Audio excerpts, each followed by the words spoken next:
कवि सम्मेलन देख देख के घर की शीला देवी को शेर और शायरी का बुखार चढ़ गया था। अब वो सीधे मुंह किसी को जवाब ही नहीं देती थी।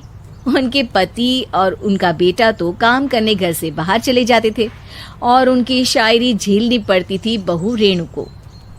अब सास बोलती नहीं, अर्ज करती थी, संदूक पे रखी संदूक, संदूक में रखे झुमके, बहू झुमके निकाल के दे मेरे, कहाँ लगा रही है ठुमके। माँ जी, झुमके तो आपके निकाल दूंगी मैं, लेकिन आपके दिमाग से ये शायरी का भूत कैसे निकलेगा? छोटे लोग नहीं समझेंगे, शायरी है शौक बड़ा, तू अपने काम से काम रख, मेरे काम में मत टांग अड़ा। शौक अलग बात है, लेकिन हर चीज में अपना शौक डाल देने से जग हंसाई हो सकती है सासू माँ। अरे मैं हूँ एक नंबर कलाकार, कोई ऐसी वैसी बला नहीं, तुम घर के कामों में उलझी, समझोगी मेरी कला नहीं। ठीक है माँ जी, आप नहीं समझती तो कोई बात नहीं, लाओ मैं आपके झुमके ही निकाल कर दे देती हूँ। बहू सास के झुमके निकाल कर देती है और वहाँ से चली जाती है।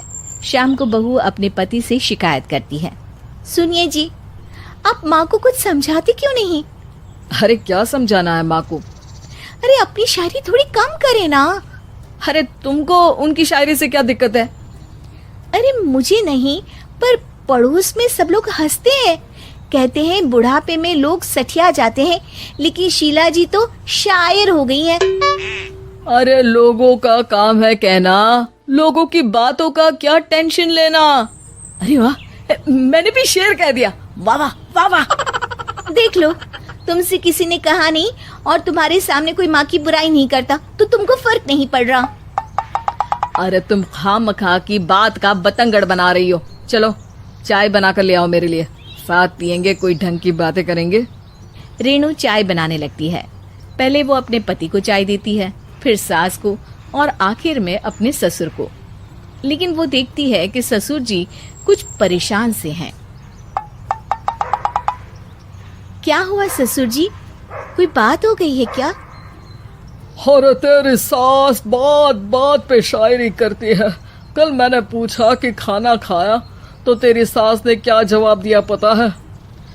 अरे गलती की और आरोपी ने कोड़े खा लिए फटाफट, खाना तो नहीं पर पकोड़े खा लिए झटाझट। अब बता क्या जवाब दूं इस बात का? वो तो सभी से शायरी में ही बात कर रही हैं, मुझे भी समझ में नहीं आता कि क्या करूं मैं। बेटा उसको उसी की भाषा में जवाब देना पड़ेगा। मैं तो आम बातचीत में भी उसके सामने कुछ नहीं बोल पाता, शायरी में क्या बोलूंगा भला।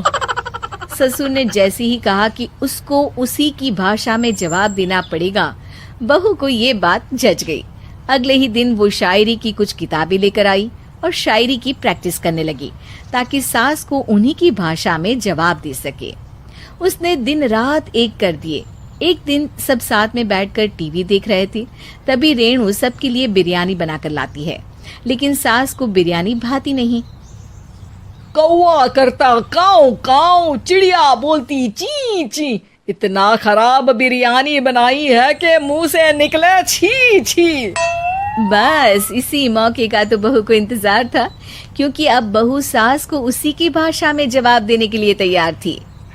माँ जी, हमको अपनी ये बेकार शायरी ना सुनाइए, जैसी भी बनी है बिरयानी चुपचाप खाइए। ससुर जी और रेणु के पति ने रेणु का जवाब सुनते ही जोर से ताली बजाई और सास ने जब रेणु का शायराना जवाब सुना तो उनके गले में बिरयानी अटक गई। बहू ने एक और शायरी का तीर छोड़ा। शायरी में बहू के सामने सास हो जाएगी ढेर, क्योंकि सास मारेंगी एक शेर तो बहू मारेगी 1.25 शेर। सास को छोड़ के सब वाह वाह करने लगते हैं। आज पहली बार सास को नहले पे दहला मिला था और रेणु ने सास का मुंह चुप करा दिया था। अगले दिन रेणु का पति उससे कहता है, अरे वाह, तुमने तो माँ की बोलती बंद कर दी, मजा आ गया। अब मेरे लिए कुछ बना दो, खाकर मैं काम पर चला जाऊं। शायरी ही है मेरा जीवन, वही करूंगी जी भर के। नौकरानी रख लो कोई, काम नहीं करूंगी मैं घर के। अरे तुम क्या माँ जैसी हरकतें करने लगी, सीधे सीधे बात करो ना। हो गई कल शायरी, रोज थोड़ी ना करोगी। शीशी भरी गुलाब की पत्थर पे फोड़ दो, जो मुझे शायरी से रोके उसके कान मरोड़ दो। पति घबराकर वहां से चला जाता है और बाहर उसके पिताजी के पास जाकर बैठ जाता है। दोनों अपनी बीवियों की शायरी से परेशान है। ससुर को पछतावा होता है कि क्यों उसने बहू को सास की भाषा में ही जवाब देने का आइडिया दिया। अब तो घर में दो दो शायर हैं। दोनों एक साथ दुखी स्वर में कहते हैं, हम दोनों की ही बीवियां जब से शायर हो गई है, क्या बताएं, जिंदगी एक फटा हुआ टायर हो गई है।